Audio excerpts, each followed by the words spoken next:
What's up, true believers? We are back with some amazing Spider-Man from the 70s with the Epic Collection Man-Wolf at Midnight.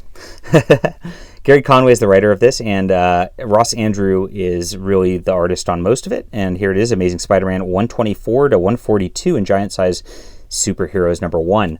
A lot of Spider-Man collected in the Epic Collections now. Very cool getting up to this point. And this era starts really getting into the Clone Saga, which is interesting. So Gil Kane does the art here. Gil Kane's art's a little better than Ross Andru's. I think it starts to go downhill a little bit after the Man-Wolf story. But Man-Wolf is a character who is J. Jonah Jameson's son, who's become a werewolf, and because of a weird thing that he's got around his neck. Jameson's in denial. You can see how Gil Kane really paints Jameson really grumpy and evil in these pictures here. Kane does such a good job with expression, and I think it just a little of the detail gets worn down once he gets off the book and Andru kind of takes over. You'll see the art difference once we get into it. But it's beautiful stuff, wonderful fights. Conway does these setups, and then the next issue he resolves it. So in this one, we see that Harry Osborn's starting to devolve too in this. Look at how wonderfully Gil Kane draws Mary Jane. Beautiful stuff. And he's starting to fall into drugs, causing problems, and he's going to be picking up the mantle of the Green Goblin very shortly here. We get the Kangaroo bouncing back. This is where Ross Andru starts. You can see it's just he has a little more cartoony of a vibe. He does a cool perspective shot here, but it's just a little less there's a little less detail thrown into it. It's just a little this is kind of a sad looking figure here. And of course we get some Kangaroo action. Human Torch hangs out. And then the Vulture returns, at least we think. And over the course of this gets to be a fun part. Spider-Man gets some endorsement deal to where he's going to build a Spider-Mobile. It's very bizarre. And so the Human Torch is helping him with that. Now the Vulture's not actually the Vulture, it turns out. It's a scientist who's trying to deal with things over the course of this. And there's a twist here. This girl here is working for him, and there's another girl who looks like her, and she was messing with things. It was very bizarre. The Punisher shows up here, and the Punisher is very interesting in his first appearance here. I haven't read this in a long time. Very odd-looking figures again on this, but I'm just not really that big of a fan of Andru's art. But he's been hired by the Jackal to stop Spider-Man, basically, and so the Jackal's shown up. And I think that's his first appearance of the Jackal here. He starts to build up over the course of this as we get toward the Clone Saga, the original one, that is. And the Punisher's at the end of it's Spider-Man's not that bad, actually. What are you talking about? You duped me. And then he leaves. Then the Hammerhead shows up. I actually had this issue in single issues back in the day. Pretty cool. And Spider-Man goes off in his Spider-Mobile to fight him. Now, there's a Dr. Octopus versus Hammerhead sort of thing going on. Dr. Octopus is getting close with Aunt May.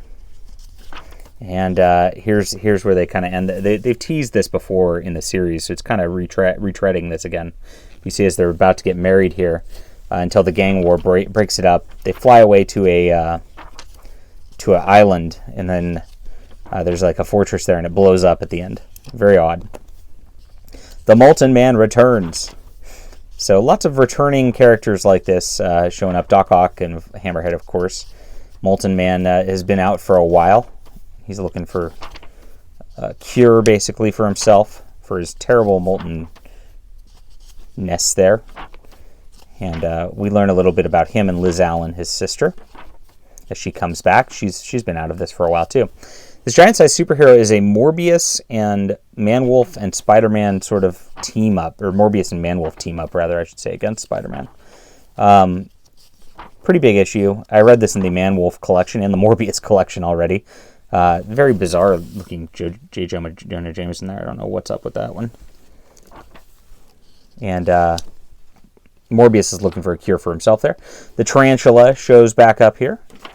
Again, this one. Peter's on a boat cruise with Mary Jane, and they're starting to date now. Finally, Tarantula comes on.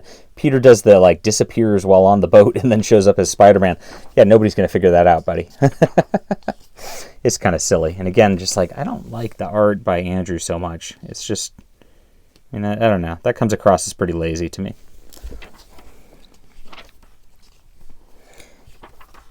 And the Punisher shows up in the middle of this again. He starts attacking Spider-Man. And then eventually they track down the Tarantula together.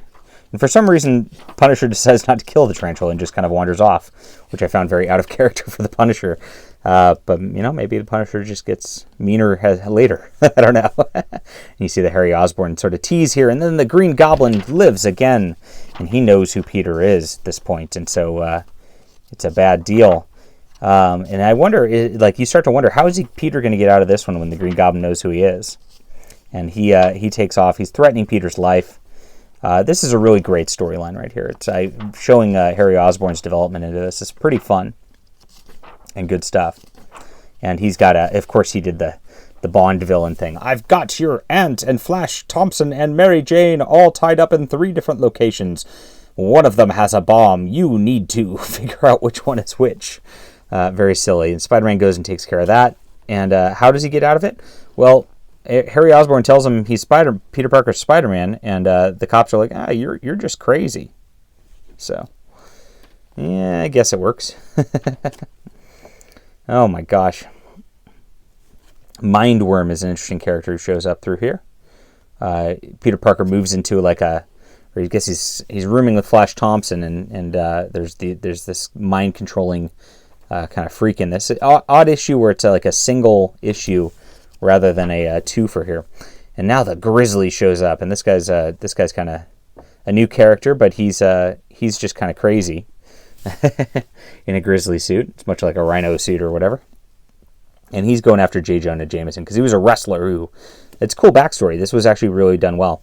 Wants revenge. And he's being hired by the Jackal, of course. And so now we see the Jackal kind of return here. And this is kind of where you're getting into that Clone Saga developing with everything that's going on here.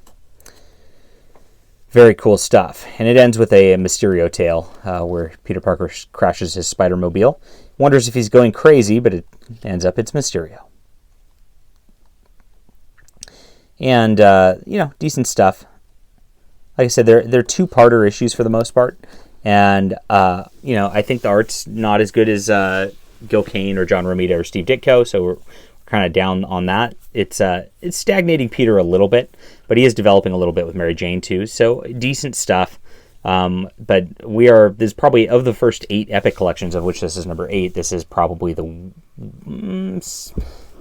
the Romita stuff towards the 100 era is pretty weak. I'm thinking about it. Second weakest, I'd call it to that. But still good, and I could read these all day long. They're very simple stories. But there's a nice innocence to them too, and I'm excited to get into the Clone Saga, which I've read before. But I have a soft spot in my heart for that, which is going to be the next volume. All right, I'll call this an 8 out of 10, which is good stuff. 7's my kind of average. Leave a comment down below with what you think. Hit the like and subscribe button. We'll be back soon.